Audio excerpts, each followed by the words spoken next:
చేస్తారంటే ఈయన ఫస్ట్ ఢిల్లీకి పోవడానికి నిధులు కావాలి. మళ్ళీ చార్జెస్ ఆ కథలు మళ్ళీ కొన్ని పోతున్నాడా అంటే అక్కడికి అయిపోతలేదు. మళ్ళీ పైనుంచి కొన్ని పట్టుకుపోవాలి మూటలు, ఆ మూటలు పట్టుకుపోవాలి. పోనీ ఇది సంవత్సరానికి ఒకసారి అంటే అది కూడా లేదు, నెలకు తీరినప్పుడల్లా ఇప్పటికే 60-70 సార్లు ఢిల్లీకి వేస్తే ఇంకా మన దగ్గర నిధులేడు ఉంటాయి.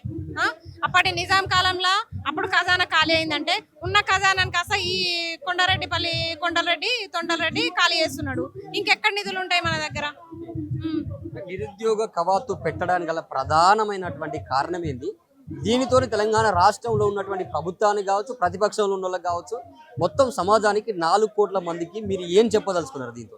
నేను ఏం చెప్పదలుచుకున్నా అంటే ఇక్కడ మనకి నిరుద్యోగిత అంశమే కాదు, తెలంగాణ ప్రజలందరూ కూడా ఇబ్బంది పడుతున్నారు. రైతు బంధువులు లేవు, ఆరోగ్యశ్రీ పథకం లేదు, ఫీజు రియంబర్స్మెంట్ లేదు, ఏది లేదు. అసలు మొన్న IIIT పిల్లలు అయితే కూర్చొని మాట్లాడుతున్నారు. ఆ పిల్లలు అడగాల్సిన క్వశ్చన్ ఏంటంటే మాకు రియంబర్స్మెంట్ ఎందుకు ఇస్తలేరు, ఇది అడగాల్సింది. ఆ పిల్లలకి అవగాహన లేదు కదా.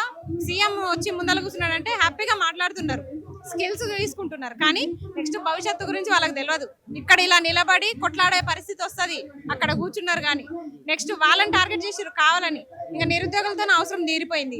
విద్యార్థుల్ని ఇది చేస్తే హార్వర్డ్ యూనివర్సిటీలో విద్యార్థి అయితే అందరు విద్యార్థులు నాకు గుప్పట్లో ఉంటారు అనుకుంటున్నాడు. కానీ నెక్స్ట్ నువ్వు కూడా నిరుద్యోగుల జాబితాలోకి వస్తావు సీఎం రేవంత్ రెడ్డి, అప్పుడు నీకు తెలుస్తుంది నిరుద్యోగుల గురించి. అంటే ఇప్పుడు మొన్న టిఆర్ఎస్ ప్రభుత్వాన్ని గద్దదించడంలో మెయిన్ కీలక పాత్ర పోషించిన నిరుద్యోగులు మళ్ళా నెక్స్ట్ వచ్చే అధికారంలో వచ్చే పార్టీ వాళ్ళని కూడా నమ్మి మళ్ళీ అదే ప్రయత్నం చేస్తారు కదా.